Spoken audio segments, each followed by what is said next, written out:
Hello, I'm Christian Fraser. You're watching Context on BBC News. The British Prime Minister admits attending a Downing Street party at the height of lockdown and apologises. Boris Johnson tells the House he was at drinks with Downing Street staff for 25 minutes, but still insists that technically it didn't break the rules.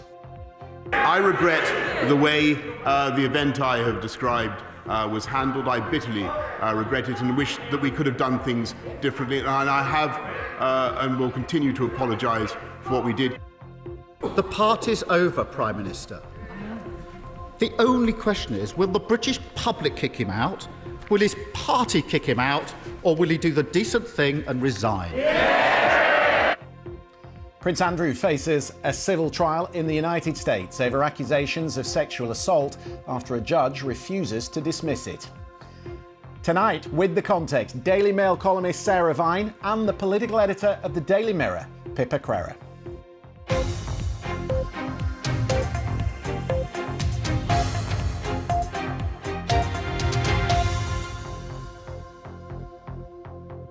Hello, a warm welcome. For the first time, Boris Johnson has admitted he did attend a Downing Street party during last year's lockdown.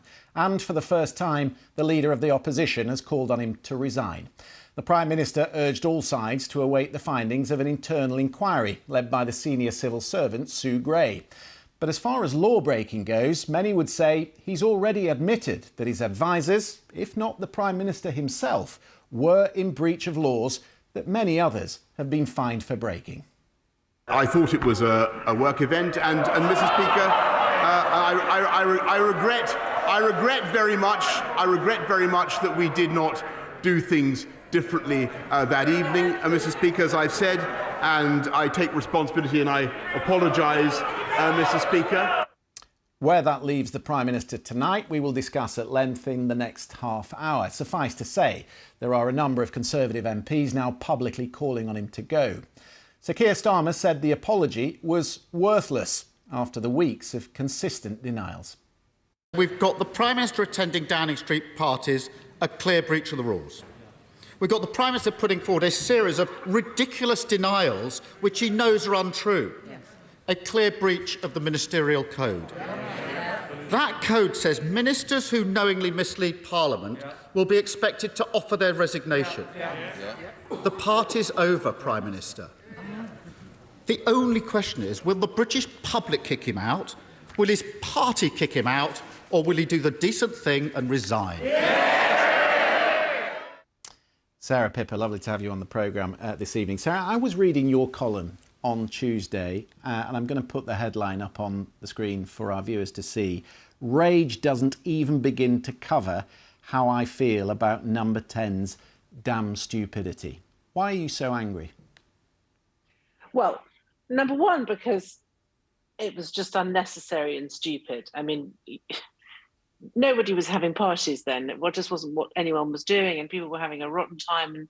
And the rules were so complicated and so difficult and so confusing, and there was a kind of insanity around at the time. I think everybody was just under so much stress, and so the idea that you'd have a bit of a party just seemed kind of odd. But also, I think that in a wider sense, it's very frustrating because it sort of almost eclipses all the good stuff that Boris Johnson and his government have done in terms of the vaccine rollout and just getting us through this crisis, because now he's going to be remembered. I mean, you throw all that away and what for a couple of glasses of warm white wine and some nibbles. I mean, it's just infantile. Does it go deeper than that? I want to just spell this out for our world viewers, because they might not know your relationship, of course, your relationship to your now ex-husband, Michael Gove, who was, at the time, the Cabinet Secretary and also the chair of COVID-0. So he was setting the rules, and he was emphasising to the country, to all of us, how important those rules were. Given that you were locked down with him and seeing firsthand the pressure and the stress he was probably under, does it make you more angry? Well, I mean, he never, I mean, none of us left the house practically. And he was here all the time. They were working constantly. I mean, 24 hours a day. 7 days a week, endless Zoom calls, endless sort of terrible kind of figures coming out, really sort of scary stuff. You know, I'm not Dominic Cummings, so I'm not going to give you all the inside track, but you know, it was quite dramatic.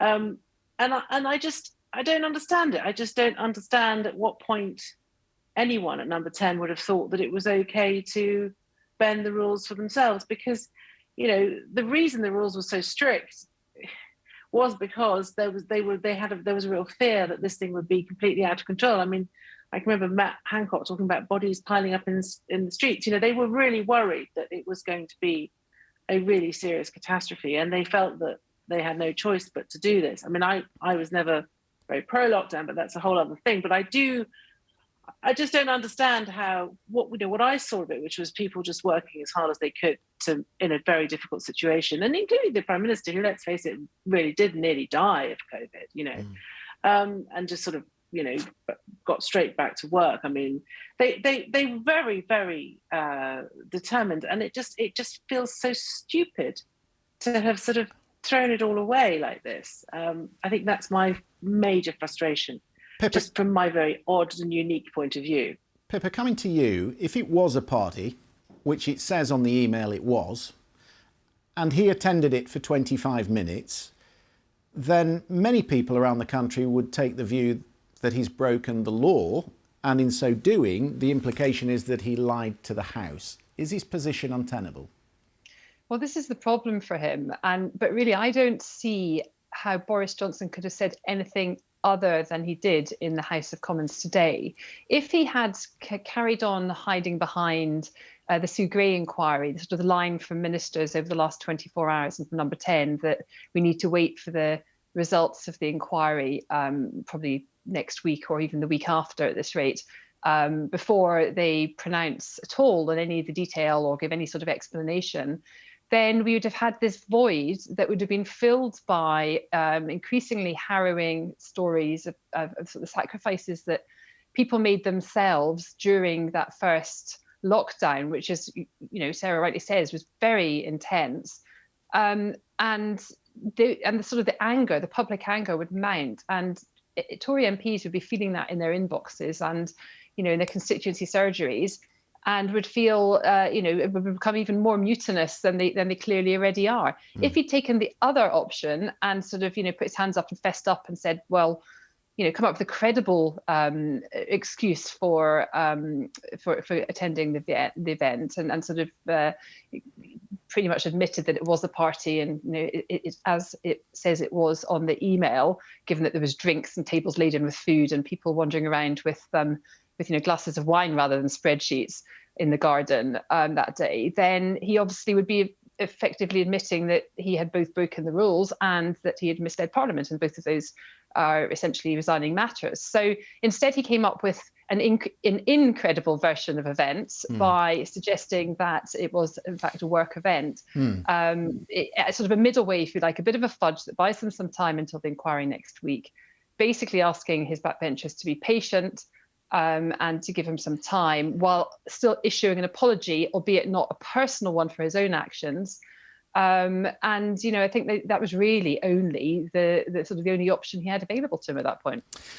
Well, the way this tends to work is that Conservative MPs would send a letter to the chair of the 1922 committee calling for the Prime Minister to stand aside. We don't know how many letters have been sent, but 54 would trigger a vote. This was the Conservative MP Sir Roger Gale talking to the BBC earlier today. He's already submitted his letter calling on the PM to resign. But the Prime Minister's put us in an impossible position. He's asking us to believe that there was some sort of bring a bottle work party in Downing Street, and he was there for 25 minutes. At the dispatch box on the 8th of December, he said there was no party. He misled the House. All of the responses that I've received from my constituents have been negative. I'm afraid they've lost their faith in Mr. Johnson. They just don't believe him anymore. And I think that we've now got to the stage where the 1922 committee has to intervene. Well, let's bring in Shailesh Vara. He's a Conservative MP for North West Cambridgeshire. Welcome to the programme, Mr. Vara. Have you ever stood in a pub for 25 minutes and not know that you were standing in a pub? Good evening, Christian. No, I've always known when I've gone into a pub. And as far as today's activities are concerned, I was in the chamber when the Prime Minister spoke. I thought he gave a very fulsome and heartfelt apology. There was due recognition of the millions and millions of people throughout the country who have suffered enormously and made huge sacrifices, unable to be with their loved ones in their last moments or attend funerals and so on. And he rightly recognised, as was referred to earlier on by one of your other panellists, the rage and anger. He said he understood how millions of people would see it around the country, but he didn't accept fully that it was a party. Technically, he said he didn't think he broke the rules. So let me show you the YouGov poll that's out tonight. This is quite a big poll as well, 2,500 people. And they've listened to what Boris Johnson said, and that's how many of them, 88% of them, think it was a party that he attended. Only 4% don't think it was a party. And actually, if you drill into that poll, 85% of Conservative voters think it was a party. So he has a problem, doesn't he? Well, in his statement, he did recognise that Number 10 is bound by the same rules as the rest of the country, and that clearly didn't happen. And he's taken full responsibility for that. And I think it's important now that we recognise there has been a full and proper apology. There's been a recognition of the millions of people who are upset and angry, suffered in their own ways, but also are angry and outraged by what has happened. And I think what we now need to do, Christian, is to wait for Sue Gray's inquiry to be completed. And I think we shouldn't underestimate that inquiry.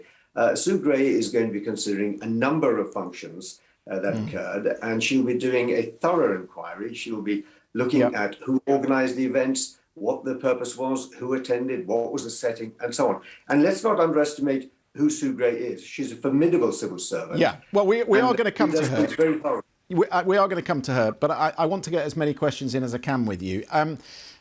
What struck me yesterday when the Paymaster General stood up to defend the Prime Minister, yes, there were no Conservative backbenchers in the House. There was no one on the front bench. There was no one to support him from the front bench. The whips couldn't find anybody to stand alongside him in support. This is the tweet that the Chancellor has sent out tonight. I've been on a visit all day today, continuing work on our plan for jobs, as well as meeting MPs to discuss the energy situation. The PM was right to apologise, and I support his request for patience while Sue Gray investigates. That's hardly fulsome in support, is it? Does he have the confidence of the Cabinet? I would have thought so, because otherwise the individuals who don't give him their support would be ex-Cabinet ministers. But the fulsome apology that I'm referring to, Christian, is the fulsome apology given by the Prime Minister and a recognition that he could have done things a whole lot better. And he fully appreciates the anger and the outrage of the people in this country. And also, and I think it's important to recognise, he does recognise that Number 10 is bound by the same rules as the rest of the country. And you say that you're coming back to Sue Gray later, but it may be with your other panellists. But I just want to make my contribution on Sue Gray and to recognise that this is a formidable civil servant who will do a very thorough inquiry. And she is, of course, formerly head of the proprietary and ethics issues in the Cabinet Office. So she's not going to leave any stone unturned. She'll do a thorough inquiry. And I think what we now need to do is, one, recognise that there's been a fulsome apology, and also that we shouldn't prejudge the outcome of what I'm sure is going to be a very thorough inquiry. And importantly, Christian, the Prime Minister has said that he will come back to the Commons to do a statement and take questions from the opposition front bench and backbenchers, both on the opposition benches and his own backbenchers, some of whom, as you've highlighted, are not happy with him at the moment. OK, Mr Verra, we'll leave it there. Thank you very much indeed for coming on. We appreciate it. Pippa, here is the story that you broke in the Mirror at the beginning of December, the first time we became aware that the rules had been broken. And this was the Prime Minister's response to the House later that day. What I can tell the right honourable gentleman is that all guidance was followed completely during Number 10. And a week later, ITV released a recording in which his advisers joked about a Christmas party that they had attended. And this was his response. I apologise unreservedly for the offence that it has caused up and down the country, and I apologise for the impression that it gives. But I repeat, Mr. Speaker, that I have been repeatedly assured since these allegations emerged that there was no party and that no COVID rules were broken, and that is what I have been repeatedly assured. A few days later, he was asked about a picture taken on the 15th of May in which he and his wife were at what looked like a cheese and wine event, and he said they were people at work talking about work. Pippa, here's the case for the defence. I'm not saying I believe it, but I do know a little bit about the warren that is Downing Street, this warren of Georgian shoeboxes where everyone's crammed in together. And if we think back to the end of April, everybody in Downing Street, it ripped through Downing Street, everybody got COVID. And so it wasn't a healthy environment, and the way they escaped that was to spill out into the garden. You couldn't have a beer in a pub, you couldn't have a beer at home with a friend, you couldn't have a beer on a park bench. You could probably have a beer while you were working with one of your work colleagues. Is that what happened?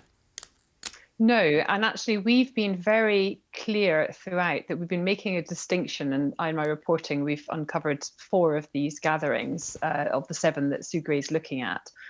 And we've been very clear that we weren't looking at, you know, the sort of the grey area, if you like, people having a beer at their desk or at the end of the working day, which in number 10 really never ends, but it certainly goes on very late into the night, having a glass of wine and having a chat with colleagues. That is, whether or not that was within the rules or not, we considered that to be, I guess, borderline, and therefore, and possibly understandable, even if it was technically in a breach of the rules at the time. What we concentrated on, and certainly the gatherings that Sue Gray is concentrating on, are those which quite clearly had no work aspect to them and were all social. So they all took place after conventional working hours ended. There was emails or messages describing them as parties. In the case of the most recent allegation, the Dominic Cummings one about May 20th, 2020, staff were urged to bring their own bottle.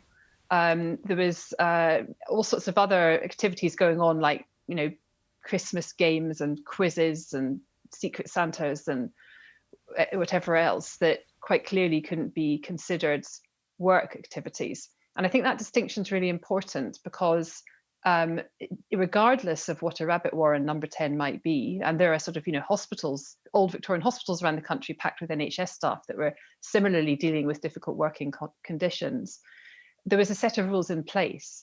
And nothing was preventing them going to the garden and doing, you know, sort of work out there, of course. But it looks to me that they weren't following the rules that they expected everybody else to follow. The reason, Sarah, I put the question I did to Mr. Vera about whether or not Boris Johnson knew he was at a party is because it comes down to judgment.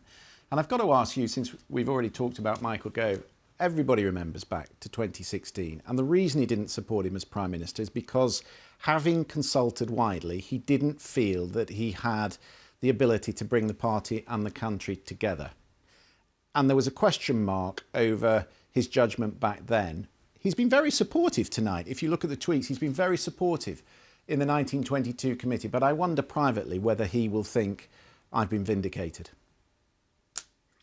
I can't answer that question, Christian, because I don't live with him anymore. But what I would say is that one of the big problems, I think, with this whole thing is that what effectively the Prime Minister is now asking us to do is to cut him a bit of slack, basically, to show some sympathy for his situation, the situation that existed at number 10 at the time.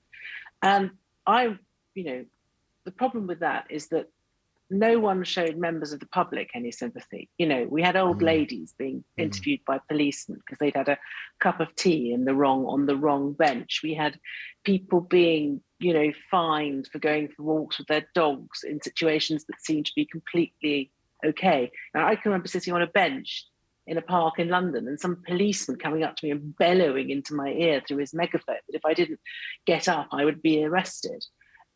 This is the difficulty, is that, you know, you can't expect the public to show you sympathy when actually these rules were enforced in a very draconian way. So when you look at you look at that poll, and in mind of what you've just said, should he resign? No, I don't think he's there yet. I think that there will be. Well, the Prime Minister's main problem is Dominic Cummings, and his main mistake, really, in all of this was to not secure Dominic Cummings' silence when he walked out of number 10. And the thing about Dominic Cummings is that he is the master of guerrilla political warfare.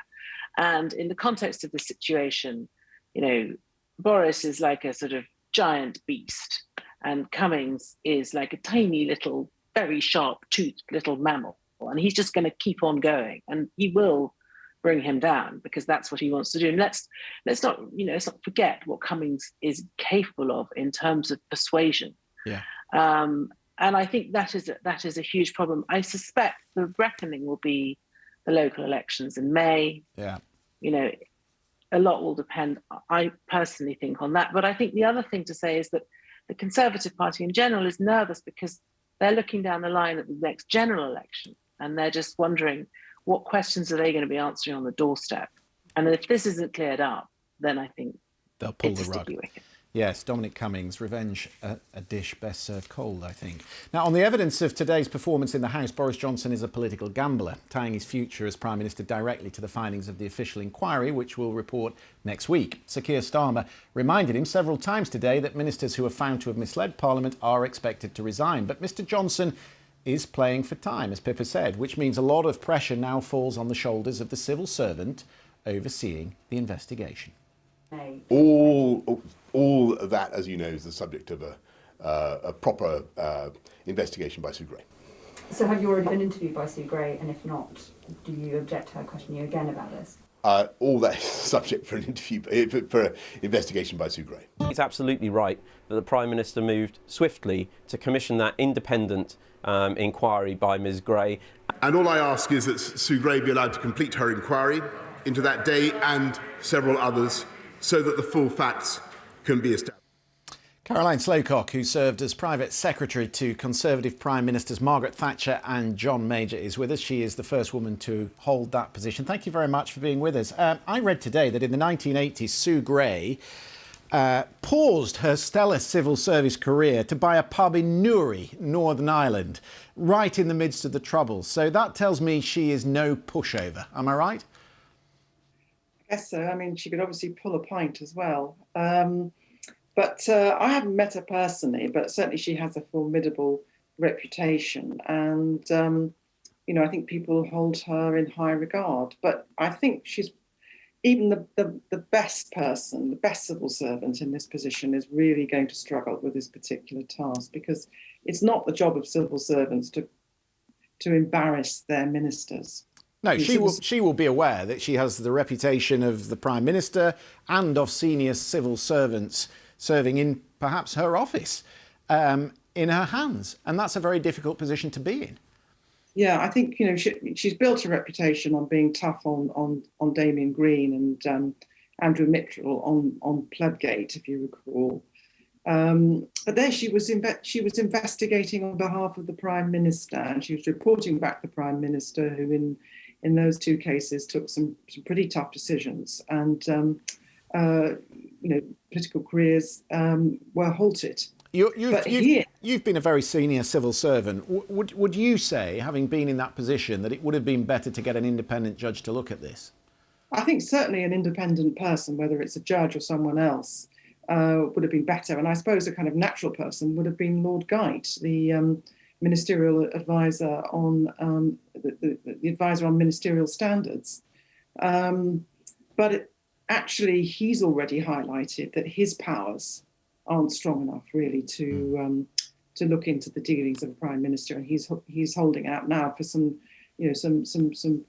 better powers, a statutory footing, being able to initiate his own investigations, his reports being published promptly, and so forth. But so he's in trouble even when he's outside the civil service. But Sue Gray is working for the Prime Minister. She's working for Simon Case, who's already had to recuse himself, and the Prime Minister. And her report and her findings will certainly be crawled all over by both of those people, and they will be given the opportunity to comment. And I think it's very difficult for her. What can she do if she her only tool really is to resign, which I think is a very difficult thing to do. Caroline Sloclock, we'll have to leave it there. Thank you, because we're almost out of time. Pippa, I just want to finish with you on this thought. Is there more to come? Because Sarah's already pointed out that Dominic Cummings isn't going to give up. Can you give us an answer on that in just a minute?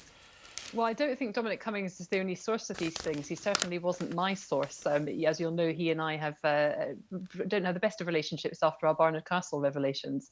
I remember that first Mirror story I did, speaking to lots of people who said that there was a culture in Number 10 and across government of holding gatherings. And so it wouldn't surprise me if there were more revelations to come, or indeed pictures of the garden party that's under discussion just now. So that will make Number 10 very anxious as it waits for the Sue Gray inquiry, probably next week. More pictures perhaps in the wings, we will see. Do stay with us. We've got plenty more coming up. We'll talk about Prince Andrew and, of course, Russia and NATO talking in Brussels.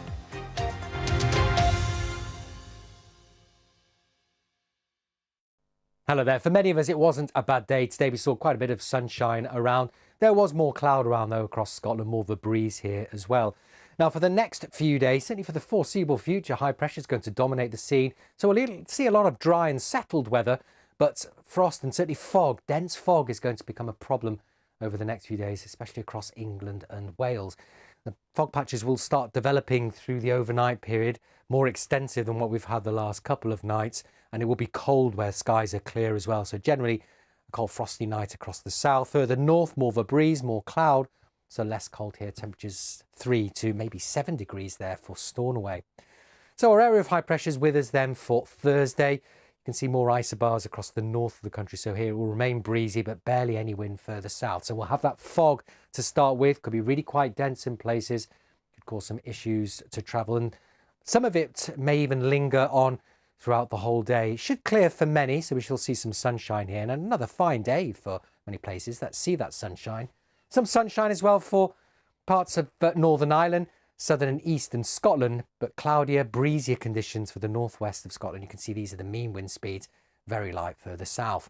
So temperatures, double figure values in the north, around 6 to 8 degrees in the south, but where the fog lingers, struggling to get much above freezing. So we can see those temperatures around the seasonal norm as we head on into Friday, keeping the very cold weather out at bay, all thanks to this area of high pressure, which is pretty much sitting across England and Wales. So again, with light winds, we're going to start with that mist and fog for Friday morning. Some of it really will be quite dense and quite extensive once again. A bit more cloud for Scotland and Northern Ireland, but where the fog lifts for England and Wales, we should see some sunshine breaking through.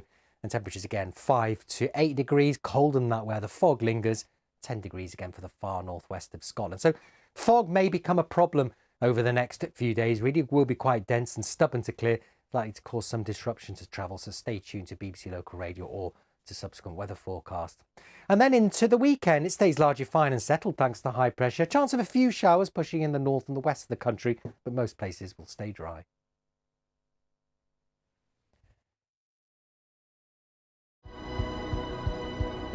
There are water worlds that are so remote that even today, few people have ever seen them. The Green Planet continues Sunday at 7 on BBC One and iPlayer. There are many movies out at the moment that are claiming to be comedies. This beats all of them. And on the one hand, it's a political tale. On the other hand, it is a magic realist fable. It is baggy and overlong. You can either just see it as a really good popcorn adventure or as something much deeper. That's what a proper cult movie looks like. My problem with it is I wanted it to be darker. The script is laughable, but not in a good way. This has proved so divisive. I was reminded of the friendship between Elliot and E.T. Every time anyone says mockumentary, immediately think, is it as good as Spinal Tap? The answer is no. Very smartly reinvented a franchise, and who thought that was possible? It does the thing that cinema is meant to do at its very best, to completely immerse you, to transport you, to take you to another world. Words of Wisdom, the film review, Friday at 5:45 on the BBC News Channel. This has largely been an infection amongst younger people up until now, and it's moving up the age range now. These tornadoes devoured everything in their path. The scope and scale of this destruction is almost beyond belief. We've been without power since about, 7 o'clock on Friday night. The metaverse is coming. Will people embrace this new vision for our online lives? The BBC News Channel. more than just the headlines.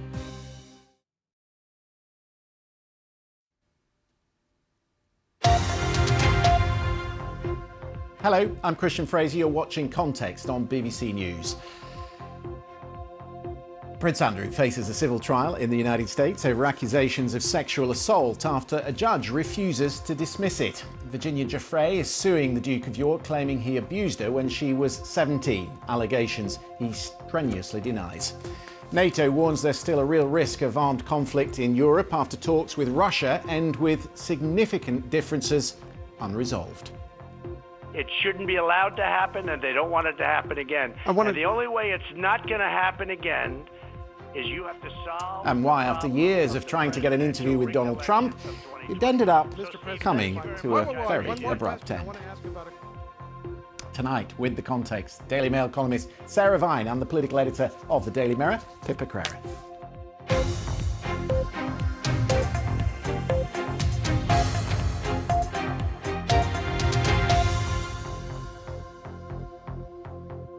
So, Prince Andrew will face a civil case in the United States over allegations he sexually assaulted a woman when she was 17. Virginia Giuffre is suing the Prince, claiming he abused her in 2001, an allegation he has strenuously denied.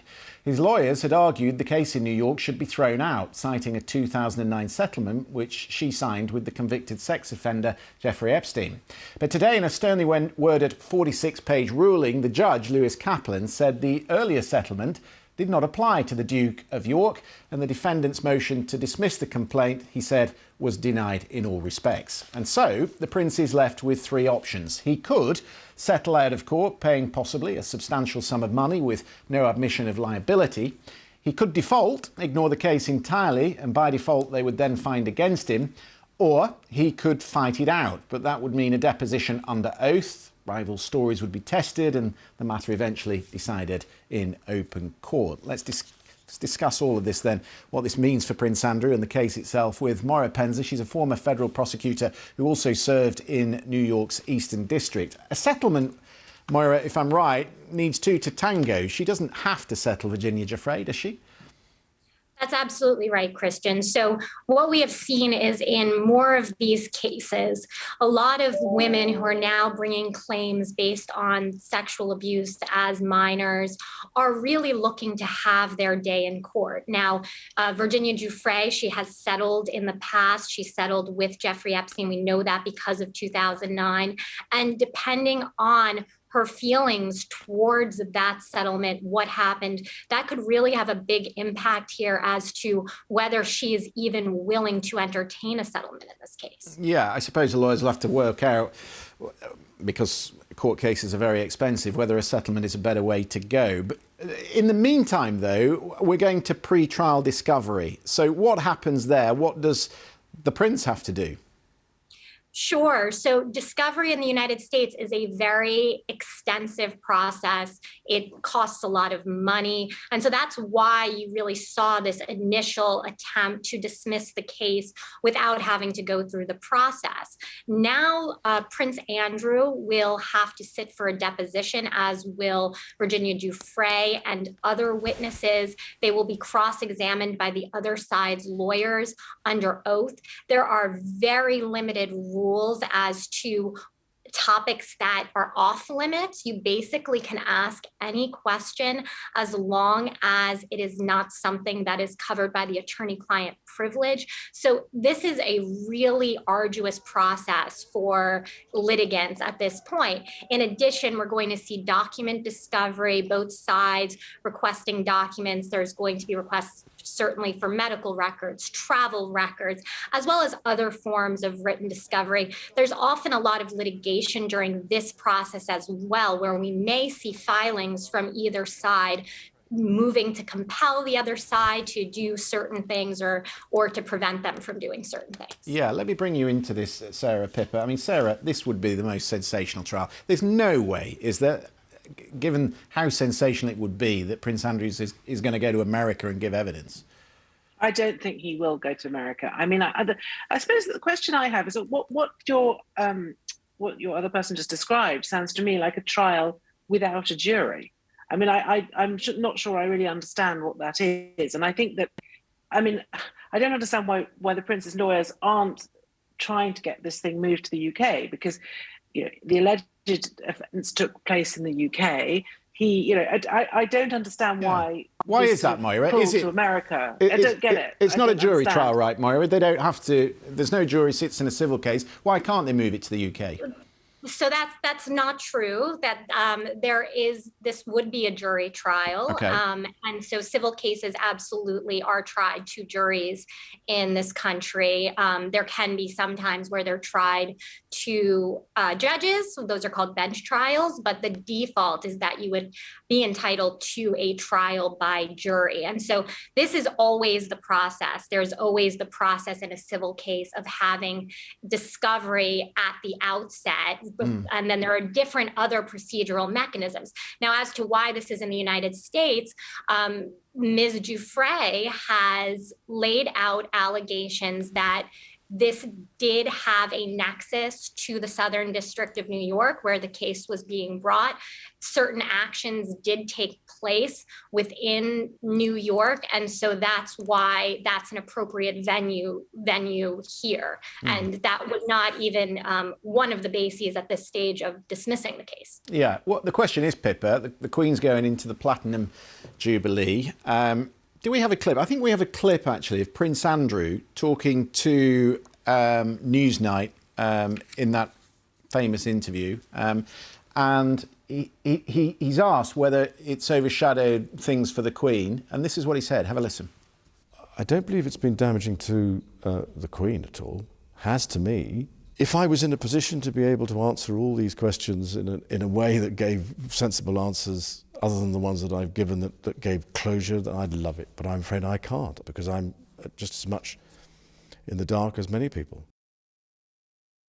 Public duties, Pippa, he's set aside. He is still Colonel of the Grenadiers. Do you think that they will put him somewhere while the Jubilee year is underway? Will he retire from public service? Well, he temporarily has, effectively, hasn't he? And while the Queen, quite understandably, will have a sort of a natural instinct to protect him as any mother would their son, she's also, as we know from her long reign, prepared to protect the institution of the royal family. And certainly Prince Charles and Prince William, who will eventually be kings, appear to be much tougher in their approach to Prince Andrew. And I can't see a time where they will, either of those two men will be welcoming him back into frontline royal duties. I think probably a permanent retirement from frontline duties is on the cards. We'll leave that there. Moira Penza, thank you very much indeed to you for bringing us up to date with the way this will work in New York. Good to get your expertise. The United States and NATO have rejected today the demands that Russia put down for easing the tensions over Ukraine. The meeting in Brussels, the first of its kind in 2 years, ended without any agreements, but the alliance did hold out the offer of future talks on arms control, missile deployments and military exercises. There are concerns in Europe that in setting unrealistic demands, Russia is using these talks as a pretext for war. And that's because there are still around 100,000 Russian troops massed on the border with Ukraine. On Monday, in what was a strangely worded statement, the Russian Foreign Ministry insisted there were no plans, no intentions to attack Ukraine, attack there in quotes. And it was preempted with a list of demands. President Putin wants NATO to pull its forces out of the former Soviet countries and to rule out the possibility Ukraine will ever join the alliance. NATO's Secretary-General says the two sides have significant differences, but the door is open. It's not possible to say anything about with certainty about the likelihood of an armed conflict. What I know is that there is a real risk for renewed use of force by Russia against Ukraine, and that's exactly why the meeting today was so important, because we believe in a political path. We call on Russia to engage in good faith and to sit down with NATO allies and Ukraine and to find a peaceful way forward. Let's bring in Admiral James Stavridis. He's a former NATO Supreme Allied Commander and he joins us from Jacksonville, Florida. Admiral, lovely to see you. So essentially, Russia wants a veto on all NATO's activities in Europe. That's a non-starter, quite plainly. So what are we doing here? We are going to put a few things on the table, but let's face it, this is a negotiation that is really more like a hostage situation in which Ukraine is the hostage. Russia has put a gun to the head of the hostage and says it'll shoot the hostage unless we negotiate. So we're not going to offer a heck of a lot on this one, but I think your setup is correct. There are some things we can discuss about exercises, balance on both sides of these borders, NATO and Russia's, about missile deployments, perhaps missile defense systems in Eastern Europe. There are some things that can be discussed. But yes, the idea of Russia gaining a veto over NATO membership is preposterous. Yeah. And it won't happen. The NATO treaty, of course, keeps the door open for other countries to join. The Deputy Secretary of State, Wendy Sherman, was asked about that today, and this is what she said. Collectively, we are preparing for every eventuality. We have made it clear, and we told the Russians directly again today, that if Russia further invades Ukraine, there will be significant costs and consequences well beyond what they faced in 2014.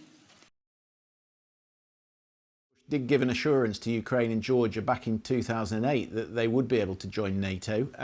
No one really thinks that's a good idea, but no one's going to put it in black and white, are they?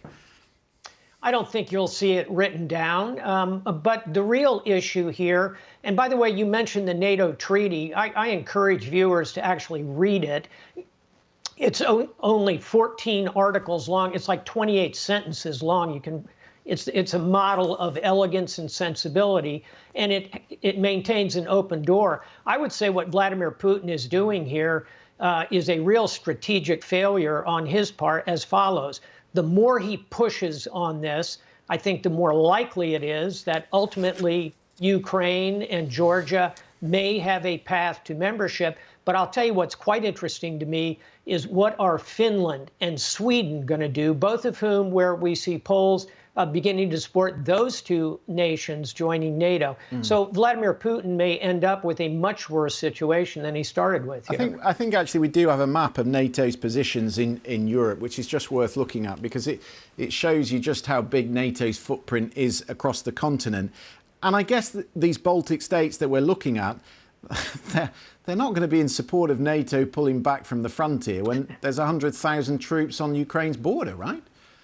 Exactly. And again, Vladimir Putin may fancy himself a very clever tactician, but he's failing as a strategist here. He's going to push more nations into the alliance. He's going to create alliance solidarity. And ultimately, if he invades Ukraine, you watch those NATO forces load up on his borders, exactly what he doesn't want. Alexander Gushko, the Deputy Foreign Minister of Russia, did speak after they left Brussels today. He looks at that map and he says NATO is all about threatening Russia. The main task of NATO policy and military deployment is to deter Russia, and enormous resources are being allocated for this purpose. They don't conceal that this is the alliance's main purpose.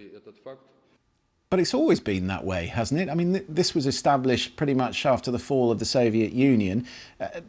Is the footprint of NATO any bigger than it was at the end of the Cold War? Slightly. We've added a few nations in the Balkans, not exactly powerhouses, but Montenegro, North Macedonia have joined. Hey, here's the point. For the Russians to say they are threatened by NATO when they are the ones who have invaded Georgia, invaded Ukraine in 2014, they hold a chunk of a small country called Moldova. They are the ones who are consistently sending their troops into other nations, often without consent. So I think the history here pretty much favors the NATO position, which is we're not here to invade you, but you are showing us a propensity to do so. Therefore, we have to be prepared. Admiral Stavridis, always good to see you. Thank you for coming on the programme. So standoff, Sarah Pippa, there's a standoff, but there may be help at hand because Liz Truss, Foreign Secretary here, has said today that she's heading off to Moscow next month. Is that a good idea, Pippa? Is that going to make the difference to what's going on, the dispute over Ukraine? Well, this trip hasn't been confirmed yet. It's something that she would like to do next month, but neither Number 10 nor the Foreign Office were confirming it today.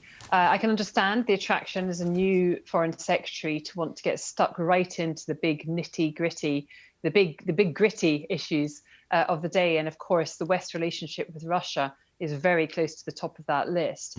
I mean, Liz Truss doesn't have, despite her experience touring the globe for her international trade job, doesn't have a huge amount of experience in sort of the diplomatic, the fine diplomatic details that comes with being Foreign Secretary and having a long-standing relationship with NATO allies and partners. And I think that the Foreign Office will be encouraging her to tread very gently here. It's clearly a very fragile situation. It's a good photo op though, Sarah, isn't it? I mean, if there is going to be a leadership battle and you're there standing next to President Putin, couldn't be any better. Do you know what I'm worried about though? I tell you what I'm worried about, right? They're going to say, she's going to go and she's going to say, look, there's nothing to worry about from NATO. We're not expanding to the Baltic frontier. And you know which picture they're going to bring up? They're going to bring up this picture of Liz Truss in a tank in Estonia heading towards Russia. That's what they're going to do. That's what I was going to say. I mean, she does love to be photographed straddling large metal objects. I've noticed that she did one in, I think it was in Japan, on a motorbike as well. She's brilliant at it. I mean, I think in terms of her own, I mean, she wants to be seen as a statesman or a stateswoman. I don't know how we say these things these days. And you know, it's an absolute sort of opportunity for her. But I don't think. I don't know. I wouldn't underestimate Putin. He's not a very nice piece of work. And, you know, we saw what he did in Salisbury. The man doesn't really play by the rules, does he? Let's be honest. No, I think that is fair to say. I think the Ukrainians would probably quite agree with that. Now, having been banned from all major social media platforms, Donald Trump has relied of late on the conservative news media to keep in touch with his supporters, the likes of Fox News. But increasingly, he is trying out other outlets. The not-for-profit National Public Radio, or NPR, has been bidding for an interview unsuccessfully for 7 years, rather like us. Now, Mr. Trump has finally relented, though perhaps he wishes he hadn't. He certainly didn't like this question about some Republicans distancing themselves from him and accepting the result of last year's election. Why is it that you think that the vast majority of your allies in the United States Senate are not standing behind you? We did have that statement by Mike Rounds. Because Mitch McConnell is a loser. When NPR's Stephen Inskeep continued to press him about the election, this is how the conversation ended.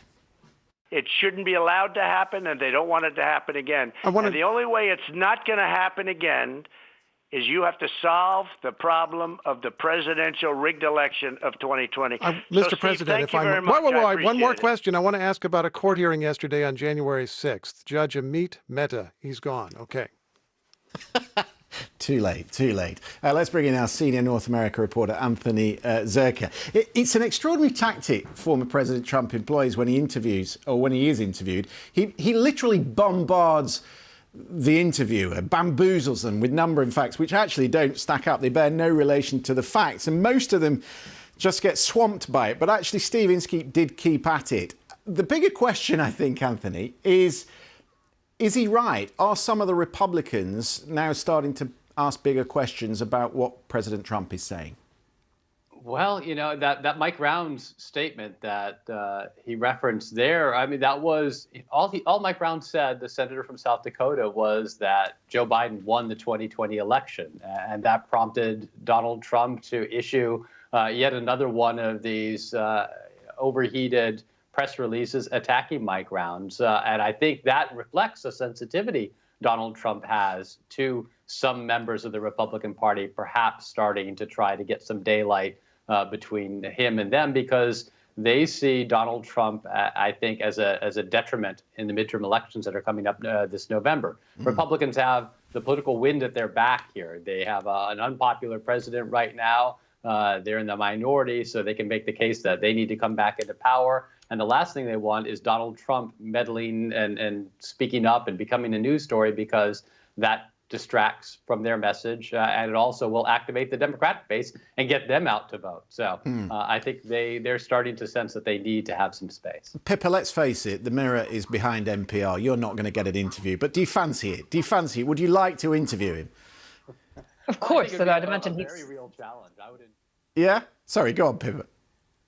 I think the of course, but I think he would storm out in less than 9 minutes. Certainly, I'm not sure I'd get that long. I mean, we all sort of joke about Donald Trump, who now is very much a sort of certainly internationally a sort of a sideline discredited figure. But let's not forget, it's only a year since the sort of remarks that he made on the radio today. He was making to the public outside the White House, and there was that awful riot, which he was impeached over. I think he potentially is a dangerous figure in American politics, and he's not planning on going away anytime soon. No. And I think Republicans are right to be wary of the influence that he wields. I suppose, Anthony, it will depend on what comes of the January 6th inquiry and whether there's a criminal charge at the end of it. And they've subpoenaed today, I see, 3 more people. One of them is the person that wrote his speech on January 6th, the speech that he gave at the Ellipse. Why is that important? Well, because that speech has been cited as one of the reasons why the people who were at the Ellipse for that Stop the Steal rally marched down Pennsylvania Avenue and stormed the Capitol. Some of them stormed the Capitol. They want to see what sort of knowledge went into that speech, what sort of thinking went behind some of that language to fight and to be brave, all of those lines that Donald Trump used that were cited during the impeachment trial. And they want to get at the motivation behind it and what kind of knowledge there may have been that there was a potential for violence. Okay. Listen, we've talked about really serious things tonight, so let's get to the nitty-gritty. The real story that I want to talk about tonight, and it's the new bar, Venue 45, in Trump Tower in New York, Sarah, which opened in November. And there is a cocktail, it's called Number 45, as in the 45 president, and it is, of course, $45, and it comes with 2 small hamburgers. Sorry, I nearly said 2 small hands. 2 small hamburgers and a Diet Coke. That's what it comes with. What do you think is in the 45? What do you think it's made with? Is it orange? And does it must presumably contain quite a lot of Aperol? It's not got any Fanta in it. Wrong. Anthony? Fanta, Aperol. I think it's a whiskey bar, so I'll say there's probably going to be whiskey in it. And, yes, you're a trained observer. You're a trained observer. It does. It has wine and whiskey. Okay. What about, Pippa, the Flotus? What do you think the Flotus has got in it? Oh, something very, very icy. Lots of ice. Lots of ice, very dry. I'll give you another clue. It's ever so slightly distilled. Gin. It is a gin. It is a gin. It's a white wine and a gin ensemble. And that is only $29. It's only the 45 that is so expensive. What I want to know is, do you have any pictures of yourselves, Sarah, at home? Pictures of you on your mantelpiece? No, because I hate that. I do. I haven't got any pictures of myself. So I wonder what it says. I wonder what it says about Donald Trump that there are 39 pictures of him. 39 pictures in this bar. What does that say about him? I have no idea. What could it possibly say, Christian? I love it. A megalomaniac, clearly. You think? What do you think, Anthony? I'm not surprised at all. Remember, this is a man who had a framed picture of him on the cover of Time magazine hanging in his New Jersey golf club when he hadn't even been on the cover of Time magazine yet. So I think it indicates a certain amount of egocentrism, perhaps. Will you go to the bar? Manifesting. Maybe he's manifesting. That's what people do. Maybe he is. Maybe he is. They manifest themselves. Yeah. Would you go to the bar, Anthony? I mean, it's up the road from you. But I'm going to be in New York this weekend, so I think it might not be too far from my hotel. Maybe I'll go there and give you a report. I'm just feeding you the stories. Well, have a 45 on me, Anthony. Just don't send me the check. Just don't send me the check. Listen, it's been so good. Pippa, Sarah, I hope you're going to come back. It's been so interesting getting your thoughts this evening, particularly on such a big news day here in the UK. Thank you both very much for being with us. Tomorrow, it is the turn of President Trump's former campaign advisor, Brian Lanza, will be with us, and the chair of Young Labour, Jess Barnard. We're looking forward to having them both with us. Quite the pairing. We will see you tomorrow, same time. Bye-bye.